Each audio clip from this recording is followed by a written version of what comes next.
हरियाणा की हर अपडेट के लिए बेल आइकन दबाएं और सब्सक्राइब करें STV हरियाणा न्यूज। आज हम जब बात करें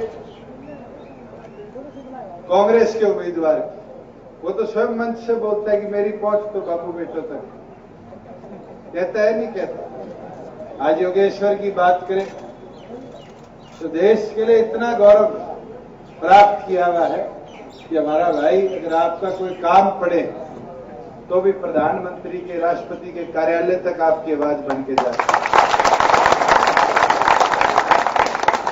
उनसे पूछने का काम करो कि उम्मीदवार तो आज खड़ा है, मगर रातों रात फिर उम्मीदवार बदला क्यों? इसमें तो कहीं ना कहीं ऐसा लगता है कि हुड्डा जी तो कहते हैं चाबी मेरे पास है गाड़ी की, मगर जब उन गाड़ी की चाबी बात करते हैं तो गाड़ी का स्टीयरिंग किसको देके सोनिया ने बिहार भेज दिया? रणदीप। टिकट रात को किसने बदली? शैलजा ने।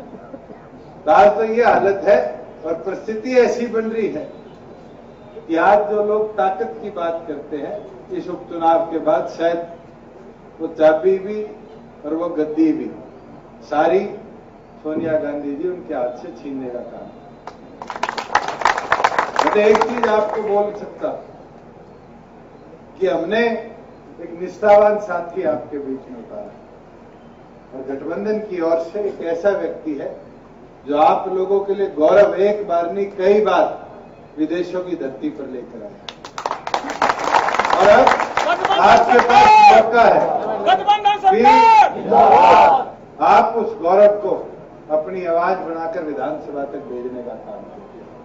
मैं तो यही आशा और उम्मीद करता हूं कि 3 तारीख को ऊपर वाले का नाम लेकर अपना एक एक वोट भाई योगेश्वर के पक्ष पर कमल का बटन दबाकर आप देने का काम करें और एक ऐतिहासिक जीत के साथ आज हमारे गठबंधन को विधानसभा में ताकत।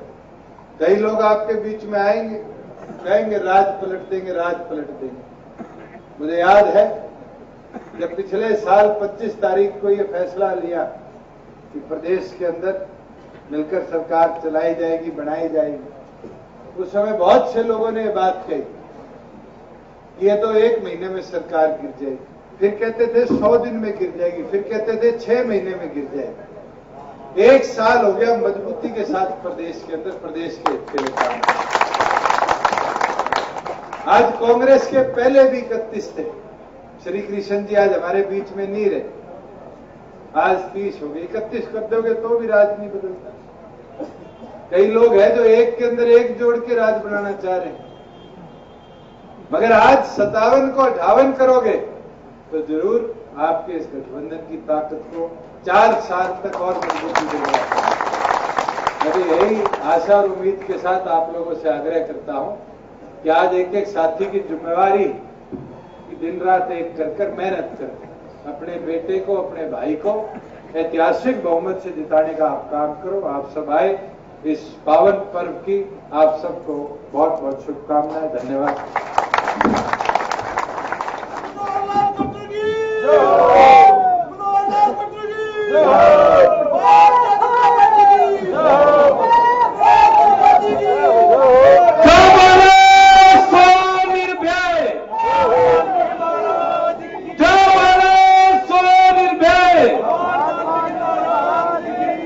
अब मैं अनुरोध करूंगा एक ऐसी शख्सियत को जिन्होंने इस बड़ौदा हलके का, सोनीपत जिले का, हरियाणा का या भारत का नाम पूरे संसार में रोशन किया और जिसको हमारे केंद्रीय नेतृत्व ने आपके बीच में चुनाव लड़ने के लिए भेजा, माननीय योगेश्वर दत्त जी से कि वो भी आए और अपनी बात हमारे बीच में 2 मिनट के लिए रखें।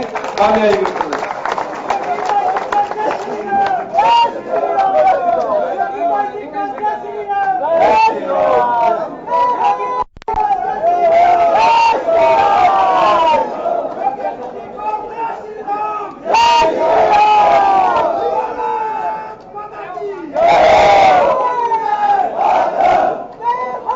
भारत माता की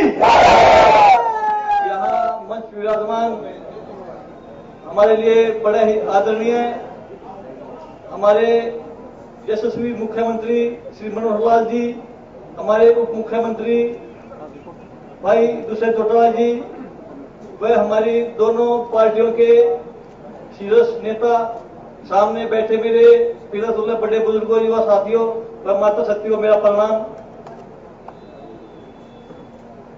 आप सब सारी बात बता दी, सभी नेताओं ने बता दी, और तब वही बात है, शंखपात रहा है, युद्ध का मैदान तैयार है। आप सब ने अर्जुन की तरह युद्ध लड़ना है। जो अर्जुन ने मछली की आग दिखे थी, आप सब ने भी कमला निशान दिखा है, और यो निशान में बड़ौदा के हर वोटर ने दिखना चाहिए, कमला निशान और वोटर दिखना चाहिए, हर वोटर तक आपने पहुंचना है, और सब तरह से कमल के निशान के बारे में अपील करनी है। और एक बात और बतानी है कि बीजेपी जेजेपी गठबंधन का मैं उम्मीदवार हूं, साझा उम्मीदवार हूं। बड़ी खबर आपको बता दें, बड़ौदा में डेप्यूटी सीएम की चुनावी जनसभा आपने सुनी अब से कुछ ही देर पहले। उन्होंने क्या कहा? कांग्रेस ने रात ही रात में कैंडिडेट क्यों बदला, सवाल खड़े किए डेप्यूटी सीएम दुष्यंत चौटाला ने। डेप्यूटी सीएम ने चुनावी जनसभा में कांग्रेस ने रातों रात कैंडिडेट क्यों बदला, इस पर सवाल खड़े किए हैं। इसके अलावा दुष्यंत चौटाला ने और भी कई बातें कही और कांग्रेस पर जमकर निशाना साधा। डिप्टी सीएम दुष्यंत चौटाला ने योगेश्वर दत्त को वोट देने की अपील की है।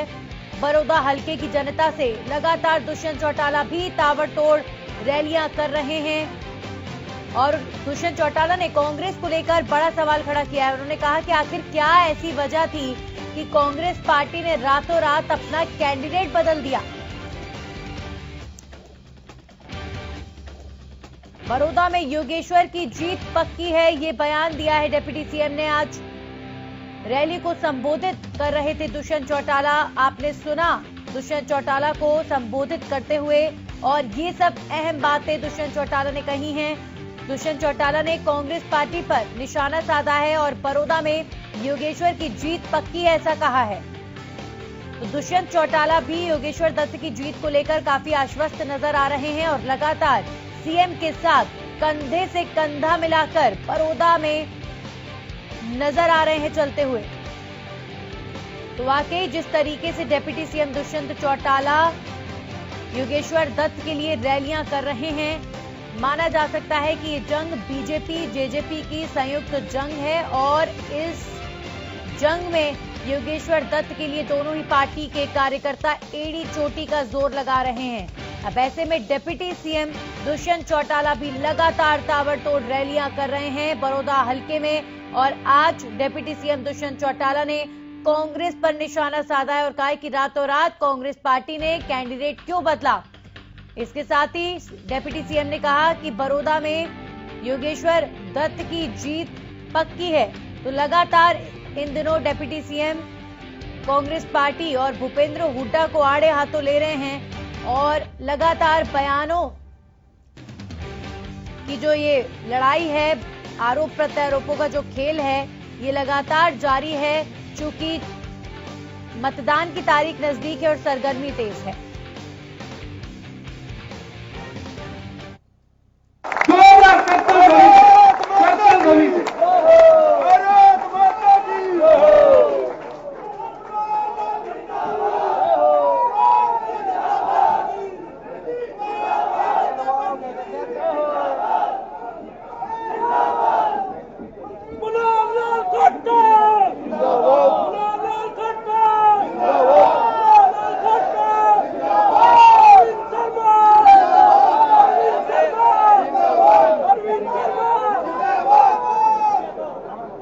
बैठे जरा दम दिखाना, जरा जोर से दिखाओ। भारत माता की।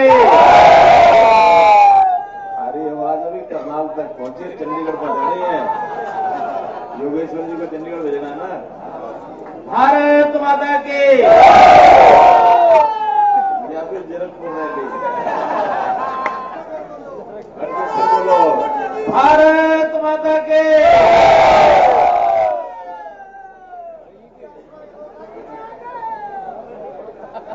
मंच पर विराजमान बाबा मनशा महाराज जी, हमारे हरियाणा प्रदेश के deputy chief minister Shri Dushyant Chautala ji, cabinet में मेरे साथी मंत्री श्री कंवरपाल जी, खेल मंत्री श्री संदीप सिंह जी और इस बड़ौदा विधानसभा की धरती में पैदा हुए न केवल प्रदेश बल्कि देश का नाम रोशन करने वाले, अंतर्राष्ट्रीय ख्याति प्राप्त, जिनको यहां अपने गठबंधन सरकार की ओर से, भारतीय जनता पार्टी, जननायक जनता पार्टी की ओर से प्रत्याशी बनाया गया, ऐसे हमारे पहलवान श्री योगेश्वर दत्त जी, हमारे सांसद रोहतक श्री अरविंद शर्मा जी, सांसद करनाल श्री संजय भाटिया जी, सांसद राज्यसभा श्री रामचंद्र जांगड़ा जी, बहुत ही वरिष्ठ नेता श्री केसी भांगड़ जी, विधायक और चेयरमैन श्री जगदीश नैयर जी, विधायक श्री सोमवीर, चेयरमैन और विधायक श्री सोमवीर सांगवान जी, विधायक श्री विशंबर वाल्मीकि जी, विधायक और चेयरमैन श्री धर्मपाल गोंदर जी, पूर्व विधायक श्री फूल सिंह पीड़ी जी, पूर्व विधायक श्री रमेश खटक जी, पूर्व विधायक श्री ईश्वर पलाका जी, भाटिया जी, सांसद राज्यसभा श्री रामचंद्र जांगड़ा जी, बहुत ही वरिष्ठ नेता श्री केसी भांगड़ जी, विधायक और चेयरमैन श्री जगदीश नैयर जी, आज वाल्मीकि समाज के जो अग्रणी नेता यहां समाज की बात करते हुए यहां पहुंचे हैं, उपस्थित सभी बुजुर्गों, नौजवान साथियों, पत्रकार छायाकार मित्रों, आज का दिन बहुत विशेष दिन है। 3 विशेषताएं आज के दिन की बता रहा हूं। पहला, महर्षि वाल्मीकि जी का जयंती का दिन है, और दूसरा, हालांकि एक ही दिन में आते हैं, हमारा एक बहुत परंपरागत उत्सव है, देश की संस्कृति के साथ जुड़ा हुआ, और वो शरद पूर्णिमा है। आज शरद पूर्णिमा का उत्सव भी है। और तीसरा, हमारे देश को एकता की कड़ी में बांधने वाले देश के पूर्व गृह मंत्री, लौह पुरुष सरदार वल्लभ भाई पटेल का भी जन्मदिन है।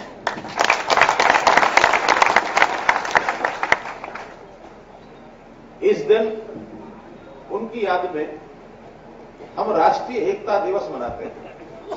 आज राष्ट्रीय एकता दिवस है।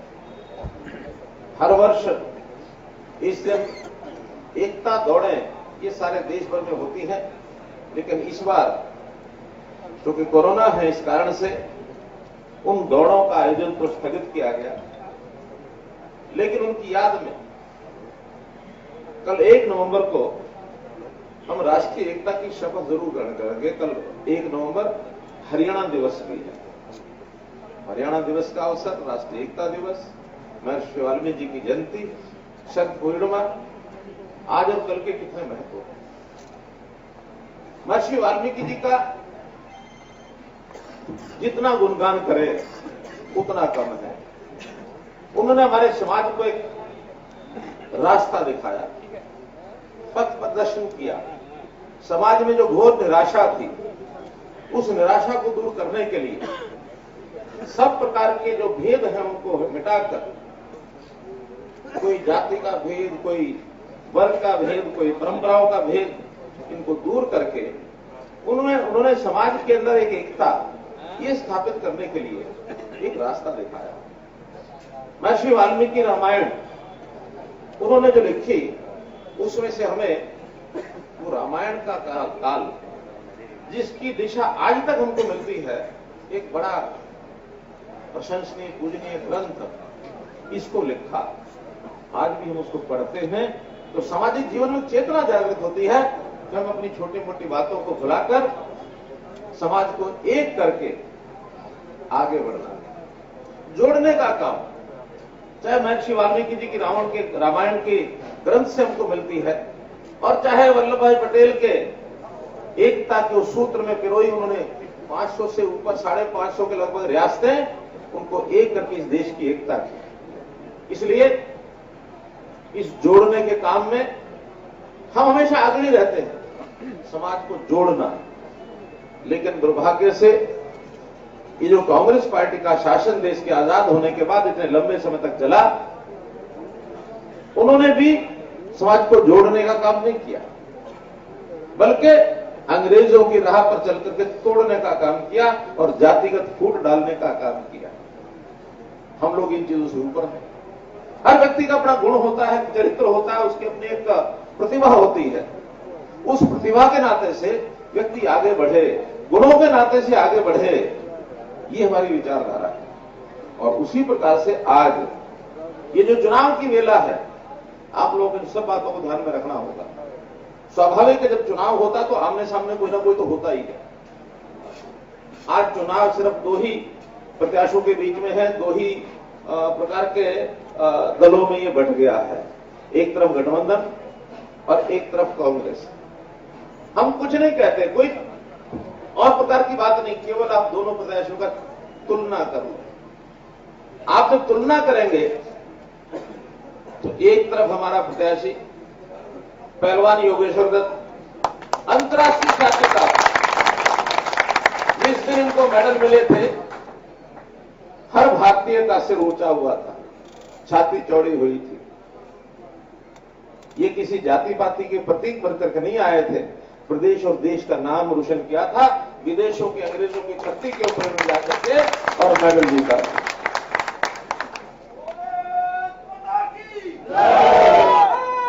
इस विधानसभा की आवाज को उठाने के लिए जब विधानसभा में जाएंगे, चंडीगढ़ जाएंगे, तो निश्चित रूप से यहाँ की समस्याओं को उजागर करने के लिए इनके पास जो बल है, इनके पास जो वाणी है, इनके पास जो चेतना है, इनके पास जो प्रतिभा है, वो इसका उपयोग करके यहाँ के लोगों का, यहाँ के इस विधानसभा का हर प्रकार से भला करने में ये सक्षम है। और दूसरी तरफ क्या नाम है, बल्लू याद रहता, बाकी याद नहीं रहता, हिंदूराज। मुझे कोई कह रहा था कि टीवी में सब नेताओं के भाषण हम सुन ले रहे हैं और पहलवान योगेश्वर दत्त जी की भी भाषण उसमें जाके ये बोलते हैं, वो टीवी वाले पूरा उसको दिखाते हैं, लेकिन कभी भालू का भाषण हमको सुनने को मिला ही नहीं कि वो बोलता भी है कि नहीं बोलता है।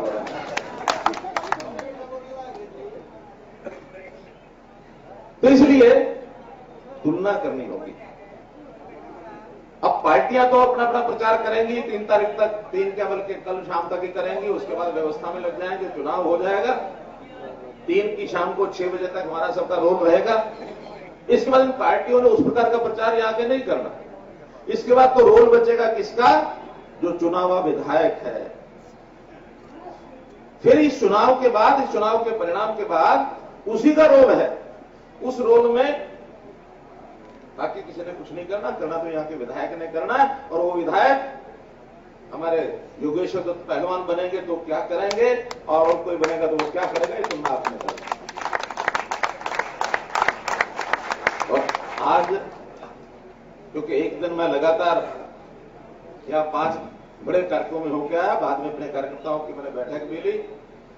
उससे पहले तो यहां से फीडबैक हमको दूर दूर से मिलता था, टेलीफोन से मिलता था, टीवी से मिलता था, अखबारों से मिलता था। लेकिन जब प्रत्यक्ष जाकर के मैंने देखा, हजारों की संख्या में जो लोग वहां आए, पूरा उत्साह नौजवानों में, यहाँ के विकास के नाते से जो हमने किया उसको पसंद करने में एक पूरा उत्साह हमको मिला। आज भी हमारे इस कार्यक्रम के बाद मैं और दुष्यंत जी दोनों हम इकट्ठे 4 कार्यक्रम में रहने वाले हैं। निश्चित रूप से समाज ने दिशा ले ली है। जो यहाँ का डर लोग दिखाते थे कि यहाँ लोग आपस में जाति पाति में भिड़ेंगे, मुझे विश्वास हो गया कि कोई जाति पाति के ऊपर ही चुनाव चलने वाला नहीं। चुनाव चलेगा केवल विकास पर और केवल हमारे जो दोनों प्रत्याशी हैं इनके व्यक्तिगत गुणों पर, कौन क्या करेगा।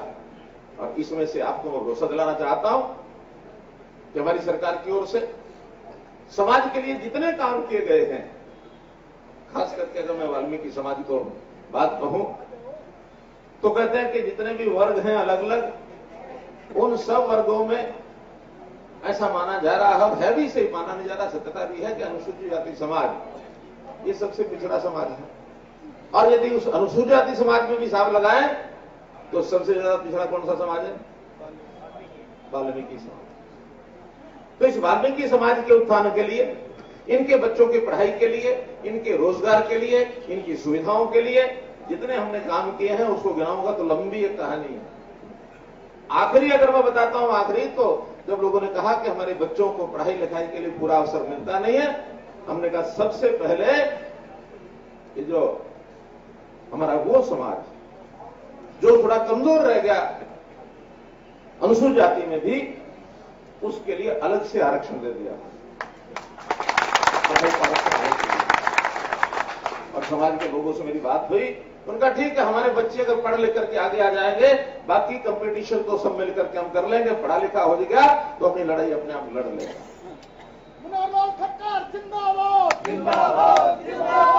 इसलिए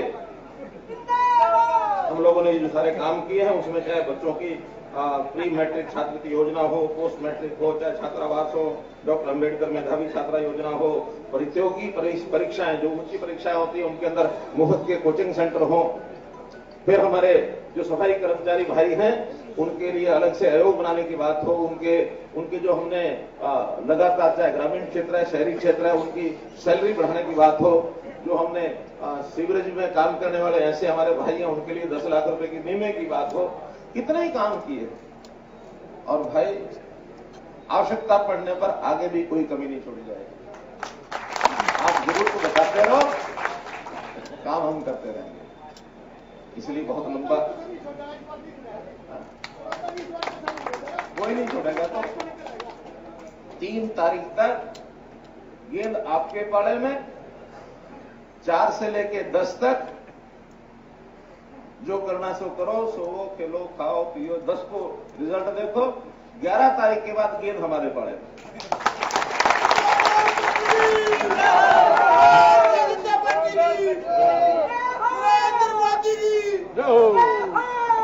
आज चुके अगले कार्यक्रम में जाना है, वहां भी हमने 11 बजे का समय दे रखा था, 12:15 हो गए, पहुंचते 12:30 हो जाएंगे। आपका बहुत बहुत धन्यवाद। आज कुछ संस्थाओं ने यहाँ करके अपना समर्थन दिया है, उसमें हमारे अखिल भारतीय ब्राह्मण समाज समर्थन देने पर भी इनका बहुत बहुत धन्यवाद।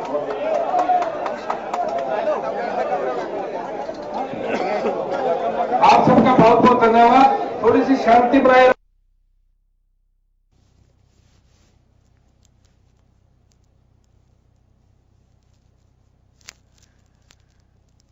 मुख्यमंत्री मनोहर लाल को आपने सुना। बरोदा हलके में बीजेपी और जेजेपी के संयुक्त उम्मीदवार योगेश्वर दत्त के लिए वोट देने की अपील की है मुख्यमंत्री मनोहर लाल ने। बरोदा में सीएम मनोहर लाल की जनसभा को आपने सुना, किस तरीके से अपनी उपलब्धियां गिनवाई और साथ ही बरोदा वासियों को कहा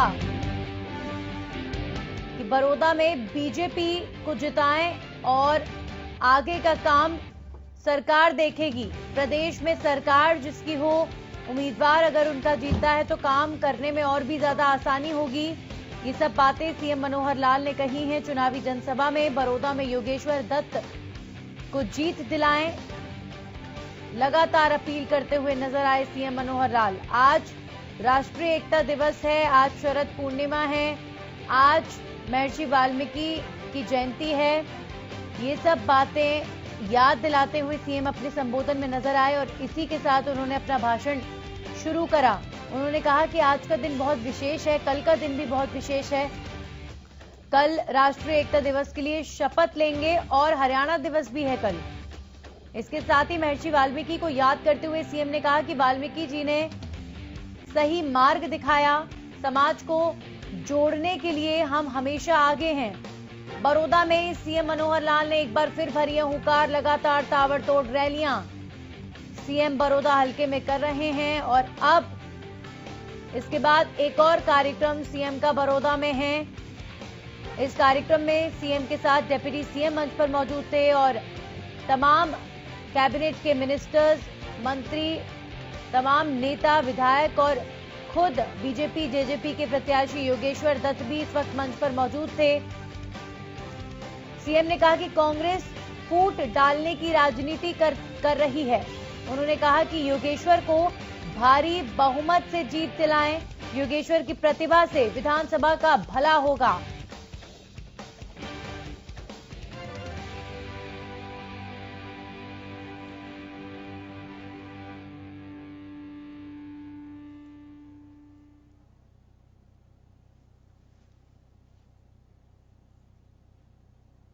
वक्त एक ब्रेक का है, जल्द लौट रहे हैं।